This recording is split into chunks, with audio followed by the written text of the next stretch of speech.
आज हम बात करने जा रहे हैं बॉलीवुड की सबसे ब्यूटीफुल और टैलेंटेड एक्ट्रेस ऐश्वर्या राय बच्चन के बारे में, जिन्होंने हाल ही में दिल्ली हाई कोर्ट का दरवाजा खटखटाया। जी हाँ, ऐश्वर्या राय गुस्से में हैं और इस बार मामला इतना सीरियस है कि हाई कोर्ट भी तगड़ा एक्शन लेने की तैयारी में है। आखिर क्या है पूरा मामला, क्यों ऐश्वर्या को कोर्ट जाना पड़ा और कोर्ट इस मामले में क्या करने वाला है, चलिए इस खबर को डिटेल से समझते हैं। हेलो, मैं स्वाति पांडे और आप देख रहे हैं आपकी खबर। ऐश्वर्या राय बच्चन, जिन्हें पूरी दुनिया मिस वर्ल्ड 1994 और बॉलीवुड की क्वीन के रूप में जानती है, आजकल सुर्खियों में है। लेकिन इस बार वजह ना तो उनकी कोई नई फिल्म है, ना ही कोई अवार्ड, बल्कि एक ऐसा मामला है जिसने उन्हें गुस्से में लाल कर दिया। ऐश्वर्या ने दिल्ली हाई कोर्ट में एक याचिका दाखिल की है, जिसमें उन्होंने अपनी पब्लिसिटी और पर्सनैलिटी राइट्स की सुरक्षा की मांग की है। आखिर ऐसा क्या हुआ कि ऐश्वर्या को कोर्ट का रुख करना पड़ा? दरअसल उनकी फोटोज, नाम और पहचान का गलत यूज हो रहा है। कई वेबसाइट्स और कंपनियां बिना उनकी परमिशन के उनकी फोटो, वीडियो और यहां तक कि एआई से बनाए गए फर्जी कंटेंट का इस्तेमाल कर रही हैं। तो चलिए इस मामले को थोड़ा और डिटेल से समझते हैं। ऐश्वर्या राय बच्चन ने दिल्ली हाई कोर्ट में अपनी याचिका में कहा कि उनके फोटोज और नाम का गलत यूज करके कई लोग और कंपनियां पैसे कमा रही हैं।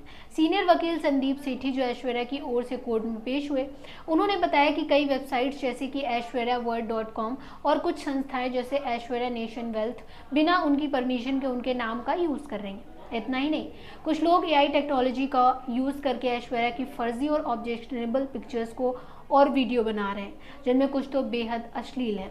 ऐश्वर्या का कहना है कि ये सब न सिर्फ उनकी वायलेशन ऑफ प्राइवेसी है, बल्कि उनकी इमेज को भी नुकसान पहुंचा रहा है। उनके वकील ने कोर्ट में ये भी बताया कि ऐश्वर्या ने कभी भी ऐसे किसी गतिविधि के लिए परमिशन नहीं दी है। कुछ लोग उनके नाम और फोटोज का इस्तेमाल टी शर्ट, मग, वॉलपेपर और अन्य प्रोडक्ट्स बेचने के लिए भी कर रहे हैं। दिल्ली हाई कोर्ट के जज जस्टिस तेजस कारिया ने इस मामले को गंभीरता से लिया है। उन्होंने कहा कि ऐश्वर्या की शिकायतें वाजिब हैं और कोर्ट इस पर तुरंत एक्शन लेने के लिए तैयार है। कोर्ट ने संकेत दिया है कि वो जल्द ही एक अंतरिम आदेश जारी करेगा, जिसके तहत इन सभी वेबसाइट्स और लोगों को ऐश्वर्या की फोटोज और नाम का इस्तेमाल करने से रोका जाएगा। इसके साथ ही कोर्ट ने गूगल को भी नोटिस जारी किया, क्योंकि कई फर्जी और आपत्तिजनक कंटेंट यूट्यूब पर अन्य ऑनलाइन प्लेटफॉर्म्स पर मौजूद है। गूगल के वकील ने कोर्ट में कहा कि कंटेंट हटाने के लिए उन्हें स्पेसिफिक यूआरएल्स की जरूरत होगी। जस्टिस कारिया ने साफ किया कि अगर ऐश्वर्या की टीम अलग अलग यूआरएल्स देती है तो गूगल को तुरंत कार्रवाई करनी होगी। ये पहली बार नहीं है जब ऐश्वर्या राय या उनके परिवार को इस तरह की परेशानी का सामना करना पड़ा है। इससे पहले उनकी बेटी आराध्या बच्चन ने भी 2023 में दिल्ली हाई कोर्ट में एक याचिका दाखिल की थी। उस वक्त कुछ यूट्यूब चैनल्स और वेबसाइट्स ने आराध्या के स्वास्थ्य को लेकर फर्जी खबरें फैलाई थी, जिसमें कुछ ने तो यहाँ तक दावा किया था कि उनकी तबीयत बहुत ज्यादा खराब है। उस मामले में भी दिल्ली हाई कोर्ट ने सख्त रुख अपनाया था और गूगल सहित कई वेबसाइट्स को फर्जी कंटेंट हटाने का आदेश दिया था। ऐश्वर्या ने उस समय भी इस मुद्दे पर अपनी चुप्पी तोड़ी थी और कहा था कि इस तरह की गलत खबरें न सिर्फ सेंसिटिव हैं, बल्कि पूरी दुनिया से अनावश्यक भी हैं। अब आप सोच रहे होंगे कि ये पर्सनैलिटी राइट्स आखिर है क्या? दोस्तों, पर्सनैलिटी राइट्स का मतलब है किसी व्यक्ति की पहचान, जैसे कि उनका नाम, फोटो, आवाज या इमेज का गलत इस्तेमाल होने से रोकना। खासकर सेलिब्रिटीज के लिए ये एक बहुत जरूरी है, क्योंकि उनकी पहचान का दुरुपयोग करके लोग पैसे कमाते हैं। ऐश्वर्या के मामले में उनकी तस्वीरों और नाम का इस्तेमाल न सिर्फ कमर्शियल प्रोडक्ट्स बेचने के लिए हो रहा है, बल्कि एआई की मदद से बनाए गए फर्जी कंटेंट में भी उनकी इमेज को खराब कर रहे हैं। इससे पहले एक्टर अनिल कपूर ने भी दिल्ली हाई कोर्ट में अपनी पर्सनैलिटी राइट्स की सुरक्षा के लिए याचिका दाखिल की थी और कोर्ट ने उनके पक्ष में फैसला सुनाया था। तो अब सवाल ये है कि दिल्ली हाई कोर्ट इस मामले में क्या करने वाला है? जस्टिस तेजस कारिया ने साफ कर दिया है कि वो इस मामले को हल्के में नहीं ले रहे। कोर्ट ने 151 यूआरएल्स की लिस्ट मांगी है, जिनमें ऐश्वर्या की फोटोज और नाम का गलत यूज किया जा रहा है। इन यूआरएल्स को हटाने का आदेश जल्द ही जारी किया जा सकता है।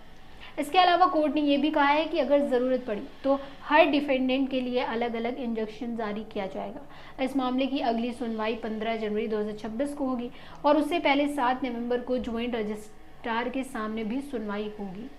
ऐश्वर्या राय बच्चन हमेशा से अपनी गरिमा और प्राइवेसी को लेकर बहुत अलर्ट रही हैं। चाहे वो उनकी बेटी आराध्या की प्राइवेसी की बात हो या उनकी अपनी, वो हमेशा गलत चीज़ों के खिलाफ खुलकर बोलती हैं।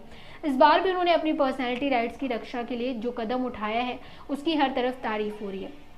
सोशल मीडिया पर उनके फैंस उनका खुलकर सपोर्ट कर रहे हैं। कई फैंस ने लिखा है कि सेलिब्रिटीज की प्राइवेसी का सम्मान करना चाहिए और इस तरह के गलत कंटेंट को तुरंत रोका जाना चाहिए। कुछ फैंस ने तो ये भी कहा कि ऐश्वर्या का ये कदम न सिर्फ उनके लिए बल्कि सभी सेलिब्रिटीज के लिए एक मिसाल बनेगा। तो दोस्तों ये था ऐश्वर्या राय बच्चन के कोर्ट केस का पूरा अपडेट। एक तरफ जहां ऐश्वर्या अपनी प्राइवेसी और सम्मान की रक्षा के लिए लड़ रही है, वहीं ये मामला हमें सोचने पर मजबूर करता है कि सोशल मीडिया और इंटरनेट के इस दौर में किसी की प्राइवेसी का कितना दुरुपयोग हो रहा है।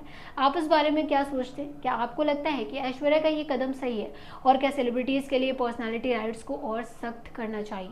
अपनी राय हमें कमेंट बॉक्स में जरूर बताएं। साथ ही इस वीडियो को लाइक करें, अपने दोस्तों के साथ शेयर करें और हमारे चैनल को सब्सक्राइब करना ना भूलें। मिलते हैं अगले वीडियो में, तब तक के लिए गुड बाय।